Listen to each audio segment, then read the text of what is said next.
when you're in a situation and you look for people who have something in common, you gravitate towards them. That's human nature.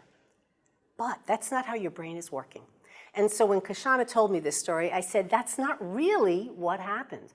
If you think about how the brain works, and I've done a lot of research in this in my training, is that our brain is wired to see differences.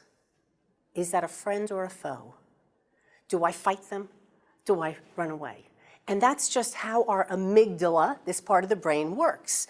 And so neuroscientists have found that we categorize. So every time I look at somebody, oh, he's tall, he's short. She has curly hair, her hair is straight. This is a jock, he's really into academics. This is a guy in the AV, he's on a debate team. We do that all the time, so we're not looking at similarities. So when Kashonna went to that athlete's table, she passed many tables that were people who were not like her. And that's really how our brain works. So we have to be aware that we're really noticing differences. We're not seeking commonalities. So we have to force ourselves to do that.